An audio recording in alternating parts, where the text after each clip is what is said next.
Going back to the journey, it's a, Y Group has its journey, but it's part of a much global journey. So, 100%. iPhone 6 launching their new phone and saying we've got NFC or near field technology.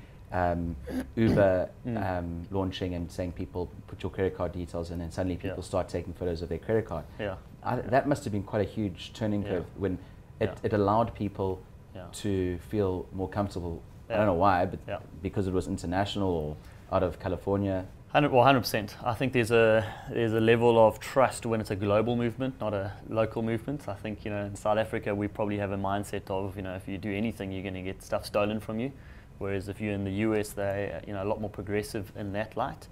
Like I say, I think technologically we're actually incredibly advanced in South Africa. And then the incredible businesses and entrepreneurs that are growing out of South Africa, out of Stellenbosch, out of Cape Town, some popping up now in Johannesburg. And I think that we are leading the world in a lot of ways. Certainly in Y Group, we've got guys in the UK and Europe looking at taking our platform into first world countries, which is very exciting for us because we're forced to develop our mobile technology prior to the rest of the world. Like I said, we were doing mobile transacting in 2008, but it takes the world to launch these things, which makes our customers a lot more sort of open to it. And I mean, Y Group it works well at the till, it works well on smartphones with FlickPay, for example, and it also works well on feature phones or dumb phones like through M-Pesa. That's quite a broad range of money, mobile money payment systems that you've got going there. Now, how is the new chapter of the journey that you are moving on to, where you're trying to offer SMEs more access to Y Group? How is that system going to benefit SMEs? Sure. So I think what we realized is, obviously our target market was the tier 1s, tier 2s, fast food chains, because we engage with one brand and we can get into, for example, 1,000 stores. What we've seen is that the SME market, the restaurants, the markets, they are being approached by payment applications. And we felt the need to extend our platform to them. And the reason being is they will end up closing themselves off if they engage with a single app. They're going to end up sort of battling later down the line when they start getting approached by the next 5 apps that come. They can't get a new QR code for every single app, or they can't get a new scanner for every single new application that comes. And so really for us to offer the full spectrum, if you're a consumer and you're wanting to pay, we need to extend our platform into that market. And so that's really what we're going to be doing. So it allows them as an SME merchant to not worry about what the next app is going to be that's going to launch, but rather to have that integration layer that allows every single application to be turned on.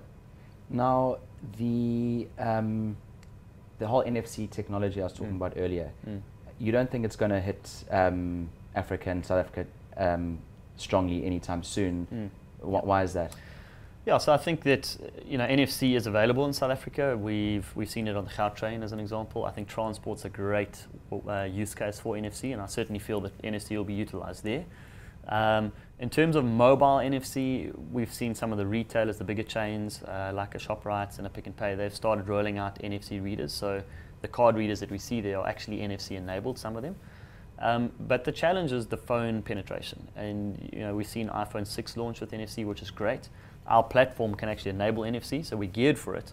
But I personally feel it'll take a bit of time for that to come, because if you look at the phone penetration, iPhone 6 hasn't even launched in our country yet. Some of the Samsungs have NFC, but in terms of the penetration, it's still only a very small percentage, and therefore people are building QR payments into the applications rather than NFC, just because of the sheer penetration of that. So I still feel that'll be a trend that we'll see for a while, and time will tell whether NFC will actually tip and be the winner or not. Like I say, that's part of the reason for our platform is we're agnostic.